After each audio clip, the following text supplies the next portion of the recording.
અરે મન મરે માયા મરે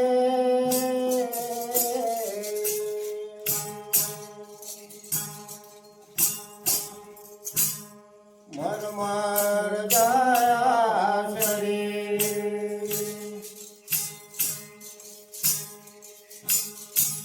આશા તૃષ્ણા ના મળે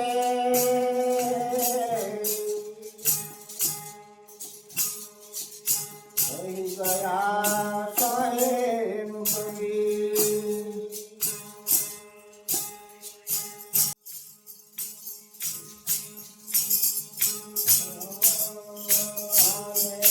અવસર્ય જેને સતગુરુને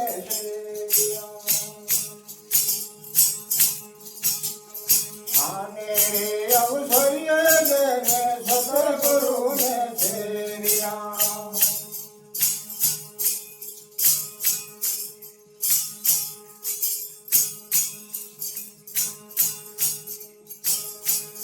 વસ્તુ તો દેહમાં બતાવી રે સુહાગીલાલ આને અવસર્ય જેને સતગુરુને સેવ્યા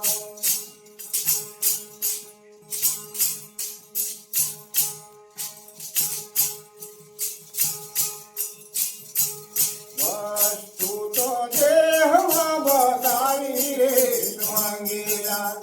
આને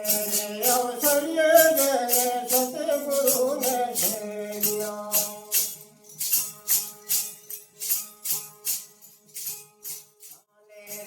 અવસર્ય જેને સતગુરુને સેવ્યા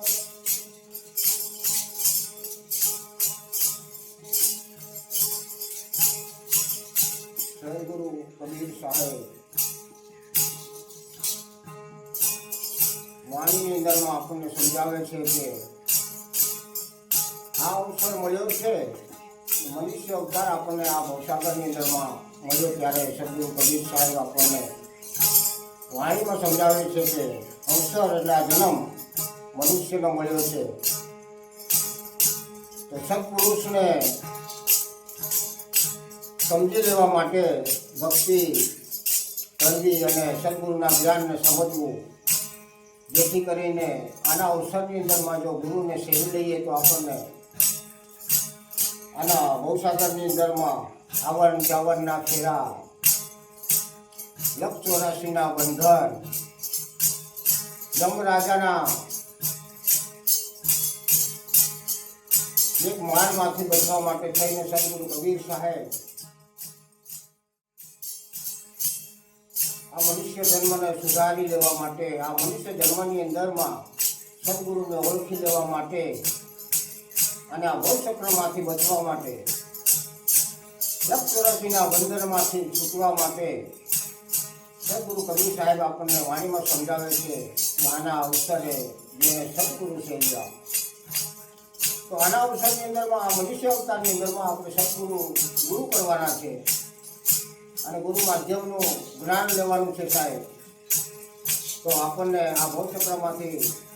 એક બચવા માટેનો માર્ગ ગુરુગમથી મળે છે તો આવા ગુરુ કરવા અને આવા સદગુરુને શરણે જવું એ મનુષ્ય આ અવસરની અંદરમાં થઈ શકે છે બાકી બીજા કોઈ અવસરમાં બની શકે એમ નથી લખ 84ના બટકા લખ 84ની અંદરમાં ફરતા ફરતા આજે આપણને એક આ મનુષ્ય અવતાર મળ્યો છે ત્યારે સદગુરુ આપણને સમજાવે છે કે એ બનાવ આ અવસરની અંદરમાં તમારે ગુરુ કરવાને ગુરુ કર્યા પછી તમને આ સત્પુરુષનું જ્ઞાન સમજાવશે અને તમે લખ 84ના અવર જવરના ફેરા કાઢી શકો છો અને તમે જે ઘરથી નીચ ઘરથી તમે આવ્યા છો એવા નીચ ઘરની ફરીને તમે ઓળખાણ થઈ જાય એવા નીચ ઘરે આ જીવન આત્માઓ જઈ શકતા નથી તો આ ભવસાગરની અંદરમાં આપણને એવા સદગુરુના વાણી વચનોથી આપણને સમજાવવામાં આવે છે કે આ તારો અવસર મળ્યો છે અને અવસરની અંદરમાં તું અને આ સદગુરુ સાહેબના ધામમાં જવા માટે થઈને ગુરુ કરી લે આ અવસર ચૂકી ગયા પછી ફરીને તારો અવસર આવે એમ નથી તો આ મનુષ્ય અવતાર મળી ગયો છે તેથી બહુ દુર્લભની વાત છે અને બહુ મૂલ્યવાન અવસર મળ્યો છે જે કંઈ થાય તે આમાં થશે, બાકી બીજા કોઈ ખાલીમાં થઈ શકતું નથી સાહેબ. તો સાહેબ આપણને વાણી વચનમાં એમ સમજાવે છે કે આના અવસરે જેને સદગુરુને થઈ ગયા વસ્તુ દેહમાં બતાવી. તો સદગુરુ કબીર સાહેબ વસ્તુ દેહમાં બતાવી કહે છે કે ઓહંગ સોહંગ અજપા જાપ જહાં કબીર સાહેબ આપથી આપ. વસ્તુ આપણા દેહમાં છે પણ આપણને સમજાતું નથી, એટલે ગુરુ કરવાની જરૂર છે. અને ગુરુ આપણને ગુરુના માધ્યમથી એ વસ્તુ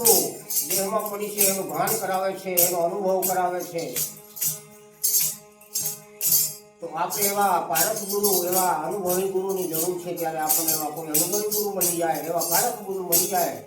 તો આપણને આ સત્યની ઓળખાણ કરી શકે સાહેબ. અને આપણા શરીરની અંદરમાં વસ્તુ દેહમાં બતાવી સોહંગીલાલ, તો આ વસ્તુ બધી દેહમાં પડી છે સાહેબ. તો એ વસ્તુને બતાવવા માટે ને સમજાવવા માટે ગુરુએ આપણને ગુરુ શરણમાં જવાનું જ્ઞાન બતાવ્યું છે. તો આપણે જીવનની અંદરમાં ગુરુ કરવાની જરૂર છે. અને